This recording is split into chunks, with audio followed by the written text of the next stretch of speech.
За ингээд бүгдээрээ өнөөдөр Есний үг рүү орё, залбирлын талаар бүгдээрээ хамтдаа хуваалцсанаа гэсэн. Тиймд ийхүү залбирх туун гэсэн байна. Сая ярьсан бүх зүйлтэй холбоотойгоор. Танд Есний үгийг дуудаж өгье, та сонсголтоо хүлээж авнаа гэж итгэж байна. Бид нэр уулан дээр сургаад явж байгаа шүү дээ. Одоо баг 6 дахь нь явж байна. 6 7 дахь нь биш дээ өнөөдөр. Тэгшээ ахлагч нэг нь хуваалцсан. Залбирхтаа 6 дугаар Матай 6-гийн 5-аас 14 хүртэл юм байна. Тэгээд энд 9-өөс хөвчсөн байгаа бах. Залбирхтаа 2 нүүртнүүчийг бүү бай. Учир нь тэд хүмүүст харагдахын тулд синагогт ба гудамжны буланд зогсоод залбирх дуртай аж. Үннээр би танарт хэлье. За Есүс одоо нөгөө үгээ хэлж байна тийм ээ. Та нар бол яг тийм зүйлийг харж ирсэн. Харин би одоо танарт хэлье гэж хэлж байна. Тэд шагналаа авчихсан юм. Харин чи залбирхтаа өрөөнд орж үүдээ хаагаад нууц оршигч эцэгтэй залбир. Нууц харагч эцэг чинь чамд буцааж төлнө гэсэн. Мөн үргэлжлүүлэн хэлэхдээ залбирхтаа харийнхан шиг утгагүй хоосон үг бүү давт. Олон үг хэлснийхин төлөө өөрсдийг нь сонсно хэмээн тэд боддог юм. Тиймээс тэдэн шиг бүү бай. Эцэг чинь та нарт юу хэрэгтэйг гуйхаас чинь өмнө мэддэг. Тиймд ийхүү залбир. Тэнгэр дэх бидний аваа. Таны алдар ариунаар дуусгах. Таны хаанчлал иртүгэ. Таны таалал тэнгэр чигээ газар тус биелтүгэ. Бидний өдөр тутмын хүнсийг өнөөдөр бидэнд хайрлаач. Бид өртөнгүүд явуулсны адил өөрсдийн өрийг уучлаач. Биднийг уруу татлаханд бүү автуулаач. Ёрийн муугаас гэтлгээж хаанчлал, хүч чадал, алдар суу мөнхөд таних. Амен. Хэрв та нар хүмүүсийн алдааг уучлал бол Тэнгэрлэг эцэг чинь та нарыг мөн уучлана. Харин та нар хүмүүсийг ис уучлал бол эцэг чинь мөн алдааг чинь ис уучлана гэсэн. Халелуя. За тэгэхээр нэлийн урт хэсэг боловч яг л юус гол агуулга нь бол залбирлын тухай байна. Тэгээ гол биднэрт хэлж байгаа зүйл. Энэ залбирал гэдэг зүйл ямар чухал юм бэ гэдэг талаар бидэнд хэлж байна. Бүгдээрээ хамтдаа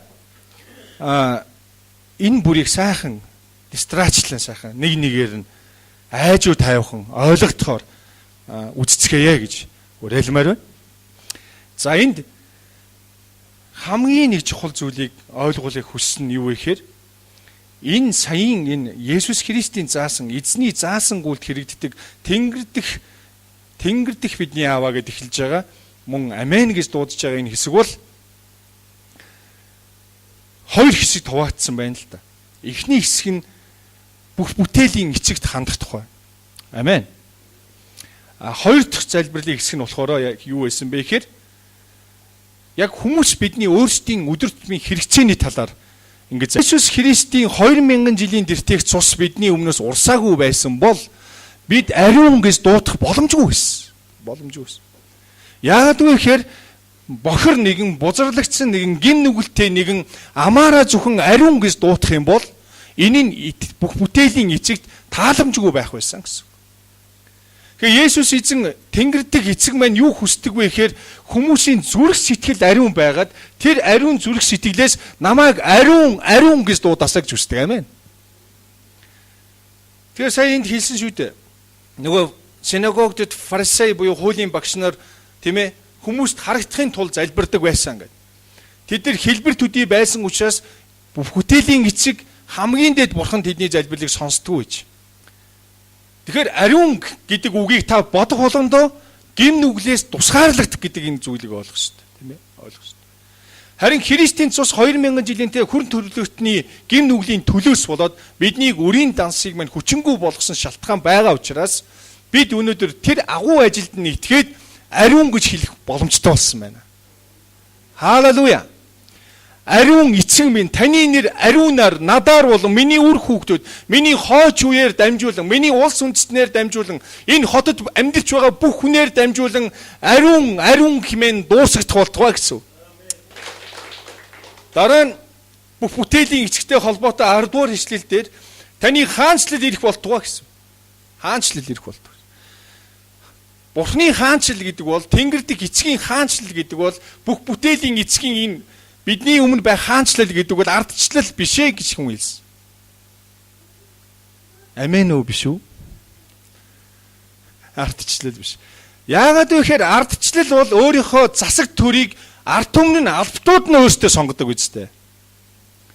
Харин Тэнгэрийн хаанчлал бол хамгийн дээд нэгэн хаадын хаан эзэдийн эзэн бүх бүтээлийн эцэг өөрийнхөө албатыг өөрөө сонгодог. Амен. Халелуя. Тэгэхээр та сонгогдож дуудагдсан тэр Тэнгэрийн хаанчлалын албатууд байна гэсэн үг. Ялгаа нь өрдөөл тэр. Тийм учраас тэр агуу гайхамшигт тэр нэгний хаанчлал тэлэх болтгоо гэдгийг өдрөөс өдөрт аврагсдын тоо болоод Тэнгэрийн хаанчлал руу ирэх хүмүүсийн тоо нэмэгцээр байх болтгоо гэсэн үг. Амен. Тэнгэрийн хаанчлал ойрхон ирсэн байна. Гимшигт өнгөж Иохан Баптист хэлсэн. Хаанчлал. Хаанчлал гэдэг бол зөвхөн амаар хэлэгдэх үг биш. Энэ бол хүч чадал юм а. Хизээж өөрлөгчгүй, хизээж говьшгүй хамгийн дээд нэгний хүч чадал нь Тэнгэрийн хаанчлал юм а. Халелуя. Энэ бол зүгээр үг яриа биш. Гуравт эцэг бүх бүтээлийн эцэгтэй холбоотой зүйл нь юу байсан бэ гэхээр таны хүсэл Тэнгэр чигээ энэ газар дээр биелэх болтугай гэсэн тэр үг байсан. Халелуя. Эзний хүсэл юу байд юм бэ? Тэнгэр дэх агуу нэгний хүсэл тэр бүх бүтээлийн Тэнгэр газар дээрх бүх зүйлсийг бүтээсэн далаа тэнгис доорх амьдралыг бүтээсэн огторгуун амьдралыг тэр бүх галакси тэр одон орон тэр бүгдийг бүтээсэн мөн ертөнцийг бүтээгээ дээр нь хүнийг бүтээсэн нэгэн түүний хүсэл юу юм бэ гэдгийг бид нэр эндээс олж харж болно гэсэн. Эцгийн хүсэл бол Амос гэгч хончноор дамжуулсан үгээр харах юм бол 5:24 дээр Амосын эцгийн хүсэл бол шудраг ёс хийгээд зөв байдлыг бүхий л хүмүүсүүдэд тунхлах явдал юм а гэсэн байна. Халелуя. Хэрвээ бүх бүтээлийн эцэг болсон хамгийн дээд нэгэн түүний хүсэл тантай хамаатай гэж үзвэл та энэ амьдарч байгаа нийгэм оршихуйд шудраг ёс хийгээд зөв байдлыг харуулахыг эзэн хүсдэг гэдгийг та тунхагладаг нэгэн байна гэсэн. Түүнд алдрын хаалга ташилтыг өргөцгөө. Тэгэхээр Тэнгэрт бол шудраг ёс хийгээ зөв байдлын үлгэр дурайл тэнд байгаа. Харин газар дээр байгаа чуулгануудаар дамжуулаад, танаар дамжуулаад Бурхан өөрийн хүслийг энэ газар дээр гүйцэтгүүлэхийг хүссэн учраас та дуудагдан өнөөдөр энд сууж байгаа. Халелуя. Халелуя. Бид нар хэн нэгэн болохын төлөө Христэд итгээгүй. Хүн хэн нэгэн болохын төлөө Христэд итгэдэггүй гэсэн үг. Харин Бурхан түүнийг дуудсан учраас тэр ирдэг бөгөөд Бурхан түүгээр дамжуулан өөрийн хаанчлал хийгээд шудраг ёс зөв байдлыг таниулахын төлөө л биднийг дуудсан. Халелуя. Бид нэг зүйлийг маш сайн ойлгох ёстой. Бид нар хэн нэгэн болохын төлөө түүнээс гуух шаардлага байхгүй. Харин биднийг хэн нэгэн болохын төлөө Бурхан өөрөө ажиллах болтгоо хэмээн түүнд бүх зүйлсийг орхидог гэсэн үг. Энэ өдрөөс эхлүүлээд намайг тийм болгож өгөөч, ийм болгож өгөөд гэдэг залбирал кониц фильма гэсэн. Харин таны хүслийг гүйцэлдүүлэхийн тулд таны Тэнгэр дэх тэр хүсэл тань газар дээр биелэлээ олохын тулд та намайг ийхүү өөрчилж өгөөч гэх залбирал бидний амнаас гарах болно гэсэн. Бидний амнаас гарч байна гэдэг бол бидний зүрхнээс гарч байгаас ялгаа байхгүй. Ийм гурван чухал зүйлийг хүү Есүс Христ эцгээс авсныг өөрийн хүмүүст хэлсэн. Өөрийн хүмүүст хэлсэн. Тэгэхээр Бурхны хүсэл бол шудраг ёс зөв байдал. Бурхны хүсэл бол шудраг ёс зөв байдлыг энэ нийгмийн бүх хүмүүст танаар дамжуулан бий болохыг хүсэж таныг дуудсан байна. За өргөжлүүлээд бүгдээрээ 11-р ишлэл 12-13 дээр юу гэсэн бэ? Бидний талаар одоо энэ залбирал зааж өгч байгаа. Та нар өөрсдийнхөө талаар эцэг тандаас тийм байдаг юм бол та нар өөрсдийнхөө талаар хэрхэн эцэгтэй харилцаатай байх вэ гэдгийг зааж өгнө. 1-р 11-р ишлэл дээр өдөр тутмын минь талах болон шинэ орчуулган дээр хүнсийг гэж орчуулсан байна. Бидэнд өгөөч. Энэ өдөр бидэнд өгөөч гэж байна. Тэгэхээр энэ юу вэ гэхээр танд өгөгдсөн байгаа бүхий л зүйлс, за хамгийн ойрхоноор хэлэх юм бол таны өмссөн хувцс эдэлж байгаа зүйлс гэсэн үг тийм ээ. Таны цүнх сав, гар утас, одоо ээмиг бүгж, нүдний шил тийм ээ, юу байна? Гутал, бугуйч гэдэг юм уу, ээмиг. Хамгийн ойрхоноос жишээ татвал бидний нүдэнд харагдаж байгаа эдгээр бүхий л зүйлсийг бид нэр бүх бүтээлийн эцгээс зээлж амьдарч байгаа гэдгийг ойлгох ёстой. Халелуя. Яагад вэ гэхээр түүний хаант засаглал дор бүх зүйл захирагддаг гэж байгаа.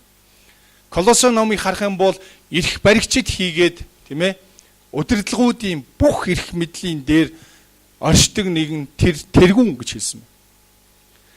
Энэ нийгэмдэр байгаа улс орны ерөнхийлөгч байна уу, тэр одоо парламентын засагч байна уу, ерөнхийллийн засаглагч байна уу, хаант засаглагч байна уу, тэр бүх удирдлага, тэр бүх эрх мэдэл түүний захиргаан дор байдаг гэж хэлсэн.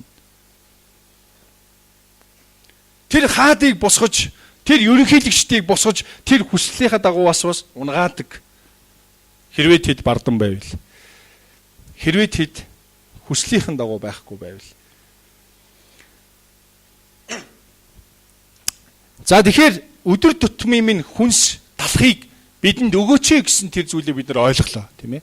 Яагаад вэ гэхээр бид үнэхээр бүх энэ хэрглэж байгаа зүйлс бидний агаар, ус, одоо хоол, унд, тийм ээ, юу байна? Одоо нар, салхи, бороо, цас, энэ бүх зүйлсийг яг нь хаан өгдөг. Бүх бүтээлийн эцэг нь хүн төрлөختөнд өгдөг. Учираас бид түүнээс энэ бүгдийг гуйдгаа гэсэн үг. Гуйд. Зээлж амьдарч байгаагаа бид нар ойлгоно гэсэн үг. Яагаад гэвэл бид төрөхтөө нүцгэн энэ ертөнцөөс явах үедээ бид бас юу ч авч чаддаггүй лээ. 12 дугаар ишлэлдэр дараагийн зүйл байна. Бид өртөнгүүдээ уучлсны адил миний үрийг уучлаач гэсэн байна. Миний үрийг уучлаач. Энд маш чухал нэг ойлгох зүйл байдаг нь юу вэ гэхээр та болон би Бурхнаар дуудагдахаас өмнө зохисгүй хүмүүс байсан гэдгээ бид маш сайн ойлгох ёстой. Та хүлийн зөвшөөрнө. Би зохисгүй байсан. Би алдаа дутагдaltaй, аминч, хуваа хичээдэг, амбиц өндөртэй, хүмүүсийн төлөө биш өөрийнхөө төлөө альва зүйлийг олж хардаг, юм хийсэн ч өөрийнхөө төлөө хийдэг тийм л хүн байсан. Харин тийм хүмүүсийг яах нь вэхээр Бурхан дуудаж авчираад уучлж өөрийнхөө хүүг бидний тэр буруутгалын төлөөс суулгаж өгсөн байна. Тийм болохоор бид бас бусдыг уучлах тал дээр үргэлж бэлэн явна гэсэн үг. Халелуя. Хүн гэж хэн болоод та биднийг аварсан юм бэ гэж Давид хаан залбирсан юм. Бид Христэд итгэхээс өмнө хэн нэгэн байсныг ойлгож байна. Үнэхээр гим нүгэлд боослогдсон. Тэр гим нүглийн буруу зөвийг ч ялгаж харах нүдгүү, сэтгэлгүй тийм хүмүүс байсан.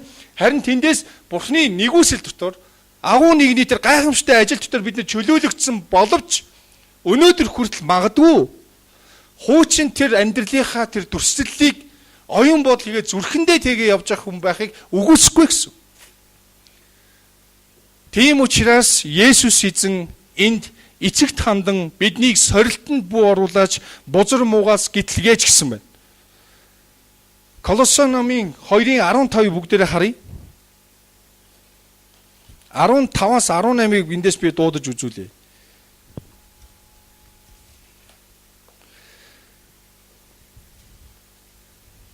Захирагчид болоод эрх баригчдыг зэвсэггүй болгоод тэр тэднийг загалмаа дээр ялж тэднийг нийтэд үзүүлэн болгов.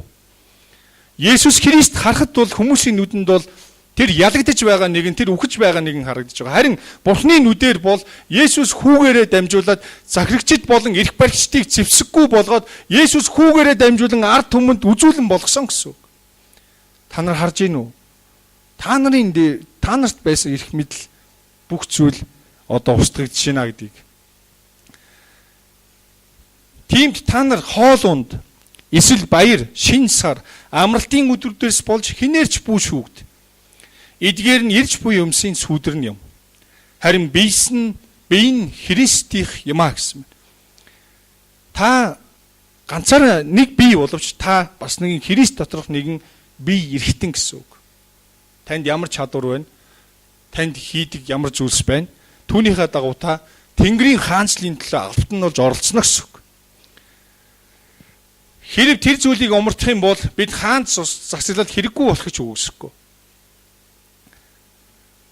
Эдгээр нь ирж буй юмсын сүүдэр юм а гэж хэлээ. Дараа нь 18 дээр хуурамч даруй байдалд таашаал авдаг. Нөгөөх шүтээнүүдийн тухай ярьж байна л да. Шүтээн гэдэг нь бол мэдээж ямар нэгэн хүний гараар бүтсэн тэр нүдэнд харагдж байгаа зүйл мөн. Гэхдээ нөгөө талдаа нүдэнд харагдахгүй зүйлс бас байдгийг эндээс харж болно. Хуурамч даруй байдалд таашаал авдаг. Тэнгэр элч нарт сүсгтэй үдсэн үзэгдлээ баримтлан махан бодийн ухаанаар өөрийгөө дими хоосон дөвийлэгдэх хинч шагналыг чинь бүү булааг гэж хэлсэн баг. Бузар муугас гитлэхэж гэдэг нь юу гэсэн юм бэ гэдгийг бид нар хамтдаа үзэж байна. Тэгээ 1-р Коринт номын 10-ын 19-ийг харуул тэнд хоёр асуултыг тавьж болдог.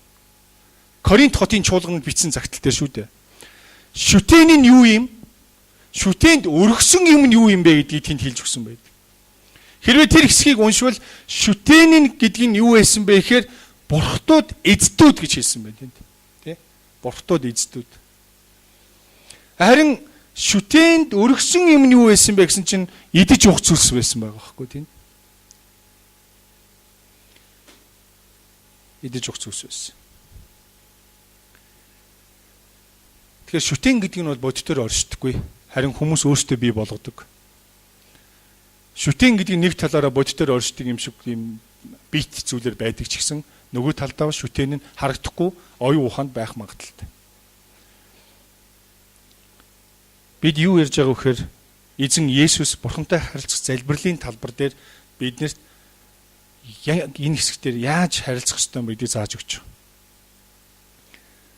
Үйлс номын 5-ыг харуул Анания, Сапфир гэж хоёр хүн гардаг. Энэ хоёр хүнд бол эхнэр нөхөр хоёр шүү дээ. Хомхоо сэтгэл байсан. Тэ? Тэр хомхоо сэтгэлээс болж хоёулаа тэр дороо өгсөн байгаа шүү дээ. Тэд Барнаб гэж залууг хараад Барнаб яасан бэ гэхээр Бурхны хаанчлалын төлөө, Тэнгэрийн хаанчлалын төлөө өөрт байсан газар болоод бүх зүйлсийг зараад бүх зүйлсийг нь тэр ахлагч нарын өмнө тавьсан байдаг. Энэ зүйлийг хаанчлалд хэрэглэх. Энэ надад байгаа бүх зүйлс байна гэдэг. Барнаб зүрхэндээ шийдэлчлэн өргөсөн. Бидний өргөлч мөн тийм байгаасаа. Шийдсэнчлэн өргөсөн нэгнийг Бурхан хайрладаг гэж байдаг. Зүгээр заншил болгож битгий өргөөсөө. Би хаанчлалын төлөө энийг өргөмөр өн гэж зүрхэндээ шийдээд өргөдөг Бурханд хайрлагдсан хүмүүс байх болтугай. Харин Анания, Сапфир гэдэг энэ эхнэр нөхөр хоёр газраа зараад тал мөнгөний цааш нь хийгээд тэгээ үлдсэн мөнгийг нь ахлагч нарын өмнө авчираад энэ зүйл бол бидний бүх одоо эд хөрөнгө байна гэж худлаа ярьсан байд. Тэр үед Петр хараад Анания чи юунд ингэж худлаа ярина вэ гэж хэлдэг. Шууд ичилдэг. Энэ чиний бүх хөрөнгө гэж юу гэсэн чинь тийм гэж хэлэнгуут яах нь эзний сүнс тэр дорн зохиод тэр хүн өгсөн байд. Дараа нь эхнэр нь ирдэг бас өгсөн байд. Тэр хомхоо сэтгэл гэдэг бол ийм буруу бодлыг зүрхэндээ тэн гэдэг бол эзний өмнө бид нар хуурамч хиймэл тийм шүтэнд мөргөж байгаатай энэ дүүцдэгэ гэсэн үг. Тийм учраас зүрхэндээ цэвэр хүмүүс Бурхныг харах болно гэж Матай номын 5 дугаар бүлэгэн дээр хэлсэн байна. Ром номын 19-ийг Ром хотын чуулганыханд бичсэн загтлыг харуул 19 дээр зүрхэндээ итгэвэл гэж хэлсэн байна. Бидний итгэл ухаан санаанд биш, бидний зүрхэнд байх юм бол бид өөрчлөгдөх болно. Та өөрчлөгдөхгүй байгаагаа юунаас болж ийнэ гэж асууж иж болно. Нэгдүгээр Бурхны туулсан цаг хугацаа байна. Хоёрдугаар бидний оюун бодол биш зүрхэнд байна уугүй юу гэдэгтэй холбоотой. Тэгэхээр хамгийн дээд нэгэнд бид нэр зүрхэндээ итгэж залбирвал, зүрхэндээ итгэж өргөвөл, зүрхэндээ итгэж үйлдвэл зүрхэндээ итгэж амьдрал түүгээр хайрлагдах болно гэж. Хабакук гэж хүн байд. Бурхны дуудагдсан нэгэн хүн залуу байсан. Тэр хүн бол ерөнхийдөө ингэж хэлсэн байна. Баян тансаг, ядуу, зүдүү, эрүүл сарвал, өвчтөе зовлонтой ямар ч байсан хамгийн дээд нэгэнтэй харилцаж сурах ёстой гэж хэлсэн байна. Сайхан байх үедээ бурхандаа харилцдаг биш. Эсвэл ядуу байх үедээ л бурхнаас гуйдаг харилцах гэж явдаг хүмүүс биш. Баянч бай, ядуу зүдүүч бай, эрүүлч бай, өвчин зовлонтойч бай, хамгийн дээд нэгэнтэй харилцаж сурах нь чухал юм а гэж хэлсэн байна. Энэ юунаас эхлэлтэй вэхээр хүмүүний зүрхнээс эхлэлтэй билээ гэсэн байна. Халелуя. Тэгэхээр хин нэгэн бурхантай хамааралтай байх нь чухал байна. Тийм ээ? Есүс заасан байна. Ийм хамааралтай байх ёстой. Хэрвээ хүн бурхантай хамааралтай байвал бурхныг хилж байгаа зүйлстэй зүрхэндээ нэгдэх хэрэгтэй гэсэн үг. Нэг болж зогсно гэсэн үг. Амен. Халелуя. Хэрвээ би үнэхээр зүрхэндээ бурхантай хамт байна, бурханаас хамааралтай байна гэвэл бид нар юуны төрөнд зүрхэндээ нэгдэж бурхны тэр хийх ч байгаа ажилдаа би нэгднэ гэсэн үг. Харин Есүс эзэн энэ эзэнний заасан гуйлд би өнөөдрийн залбирлыг зааж өгсөн шалтгаан нь бурхнаас л хамааралтай байх юм бол болно. Би хүнтэй суусан ч бай, суугаагүй ч бай, миний бизнес байсан ч бай, байхгүй байсан ч бай, миний ажил байсан ч байгаагүй ч надад асуудал тохиолдсон тохиолдол би өвчтөй ч бай, эрүүл ч бай. Би бурхантай хамааралтай байх нь чухал. Тэр товлсон цагт өөрийн амлалтын дагуу, амсныхаа дагуу зоригтойгоор ажилдаг нэгэн гэдгийг бид сайтар ойлгох нь чухал. Марк номын 5:7-ыг харах юм бол диавол буюу сатан би бурхантай хамааралгүй гэдгийг хэлсэн байдаг. Матай номын 4-р бүлэг дээр ч байгаа. Тэр житгэрж эзэмзүүлсэн хүмүүстээр Есүсийг очих үед тэр эзэмдсэн байсан житгэрүүд нь юу гэж хэлсэн гэж Есүсээ бид нар танд ямар хамаатай юм бэ гэж асуусан байдаг. Хэлсэн байдаг байхгүй юу? Тэгэхээр диавол буюу сатан өөрөө өөрийгөө аль хэдийн бичээсээр би агуу нэгэн тэнгэрлэг гэжтэй аль хэдийн хамаагүй болсон гэдгээ үргэлж хэлсээр байсан. Хэрвээ та уншсан бол танд ямар хамаатай юм бэ? Биднийг бүү зовоолтоо гэж хэлсэн байна. Нөгөө диавол сатан хүмүүсийн амьдралыг устгах гэж байгаа тэр нэг.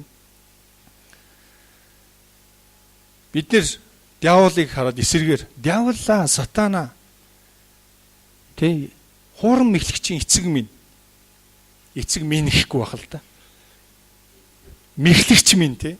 Би чамтай хамааралгүй болсон гэж хэлэх ёстой. Амен. Диавол өөрөө бурханаас би хамааралгүй болсон гэдгийг хэлж байгаа юм бол бид диаволаа бид нэр танаас хамааралгүй болсон шүү дээ. Яагаад гэвэл хэлээрээ Есүс хүүгийн цус урссан юм а. Тэнд дагжин чичрэг болон түрүүн бид магтаал дээр дуулсан. Харанхуй дагжирч гэж.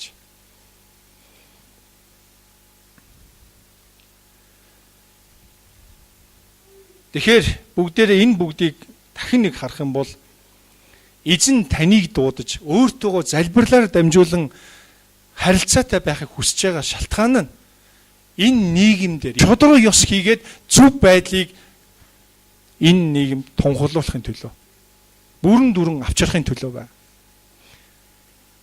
Өнөөдөр шудраг ёс тогтоогүй учраас хүмүүс дэндүү шудраг бус байдлыг амсаж байгаа. Тийм шудраг бус байдал дотор далаа живсэн мэт байна. Өнөөдөр хүмүүс зүв биш учраас өнөөдөр үүмэн самуу үл ойлголцлоо дүүрэн байна.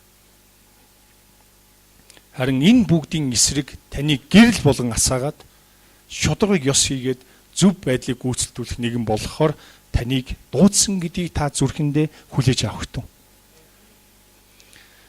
Би танд хэд хэдэн зүйлийг дурдъя. Хамгийн дээд нэгэн хин юм бэ гэсэн чинь Эхлэл номын 14 дээр Тэнгэр газрын эзэн гэж хэлсэн. Тэр Тэнгэр газраас дээгүүр өргөмжлөгдсөн нэг юм а гэж хэлсэн байна. Дуулал номын 47-г харах юм бол хамгийн дээд нэгэн хин юм бэ гэсэн бүх дэлхийн агуу хаан гэж хэлсэн байна. Дуулал номын 57 дээр хамгийн дээд нэгэн хин юм бэ гэсэн өөрийн хүмүүсийн төлөө ажилдаг, өөрлөө нь хашгирчдын дууг сонсдог, хариулдаг нэг юм а гэж хэлсэн байна. Мөн хамгийн дээд нэгэн гэж хин юм бэ гэж хэлэх үед Даниэл номын 4-р бүлэг дээр хүн төрлөختний хаанчлалыг захирдаг нэг юм аа гэж хэлсэн байна. Хамгийн дээд нэгэн бол үнэхээр зоригтой нэг юм аа гэж Даниэл хэлсэн байна. Хамгийн дээд нэгэн бол өөрийн хүссэн хүндээ өгдөг, бас авдаг бурхан юм аа гэж хэлсэн байна. Хамгийн дээд нэгэн гэж хин юм бэ гэсэн тэр бол мөнхөд оршигч нэг юм аа гэсэн байна. Даниэл номын 5-ыг харах юм бол хамгийн дээд нэгэн гэж хин юм бэ гэж асуухад ариун хүмүүстэйгээ хаанчлан ариун хүмүүстэйгээ хамт ялах нэгэн бол хамгийн дээд нэг юм аа гэж хэлсэн байна. Бид нар Хосея номын 11-ыг харах юм бол хамгийн дээд нэгэн гэдэг бол өөр руугаа өөрийн хүмүүсийг дууддаг нэг юм аа гэсэн байна. Халелуя. Мөн үнэхээр Дуулал номын 21-ийг харах юм бол хамгийн дээд нэгэн авралыг өгдөг. Хамгийн дээд нэгэн зүрхний хүслийг биелүүлдэг. Хамгийн дээд нэгэн шижир алтан дитмийг өөрийн хүмүүстэй өгсөн гэсэн байна. Мөн хамгийн дээд нэгэн өөрийн хүслийн дагуу урт удаан насыг өгдөг. Хамгийн дээд нэгэн алдар сүр хүчийг өмсгдөг. Хамгийн дээд нэгэн мөнхөд өрөөдөг. Хамгийн дээд нэгэн өөрийн оршихуйд дуудсан хүмүүсээ баяр баясгалантай болгодгоо гэсэн байна. Халелуя. Халелуя. Тиймээс ийм агуу нэгэн байгаа бол бид дараах 5 эрх мэдлийн дагуу бид залбирах ёстой. Нэгдүгээрт хамгийн дээд нэгэн бол заах, чиглүүлэх, ойлгуулах эрх мэдэлтэй. Өөрийнхөө эрх мэдлийн дагуу. Та ямар нэгэн зүйлийг ойлгохгүй байгаа бол танд энэ эрх мэдэл нь байгаа учраас та надад ойлгуулж өгөөч. Та надад заагаач гэж та залбирах боломжтой. Амен. Хоёр дахь эрх мэдэл нь юу юм бэ гэхээр хамгийн дээд нэгэн бол байгаль дэлхийг захирах эрх мэдэлтэй юм аа. Хэрв энэ тэнд янз бүрийн зод, янз бүрийн гал түүмэр, олныг хамарсан тийм ээ байгальтай холбоотой тийм гамшиг болж байгаа бол та залбирах тун. Тэр энэ бүгдийг захирдаг. Гурав дахь эрх мэдэл нь юу юм бэ гэхээр хамгийн дээд нэгэн бол сүнслэг ертөнцийг бүхэлд нь захирдаг гэсэн байна.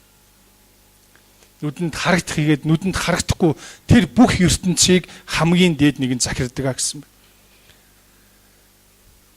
Бид ямар нэгэн зүйлийг өмнөө тавиад тэр бүтээсэн зүйлийнхаа доор ордог хүмүүс биш. Харин бүгдийг захирагч бүх бүтээлийн эцэг бид нэр залбирдаг.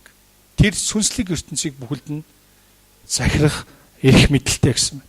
Дөрөв дэх эрх мэдэл нь хамгийн дээд нэгэн бол өвчнийг эдгэх эрх мэдэлтэй гэсэн. Та бүү сэтгэл ундаарай. Тэр хэлсэн үгнийхээ эсрэг байдаггүй.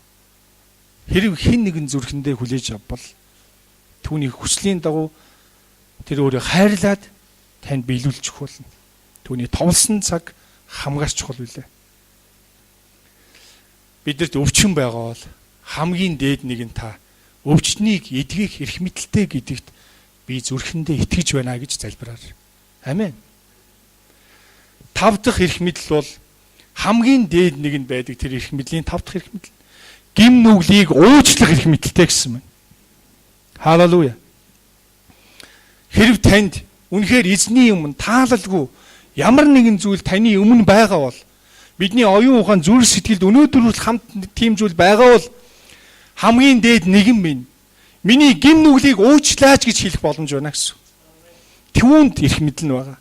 Өөр нэг хэн нэгэн хүнд биш. Өөр нэгэн ямар нэгэн газар биш.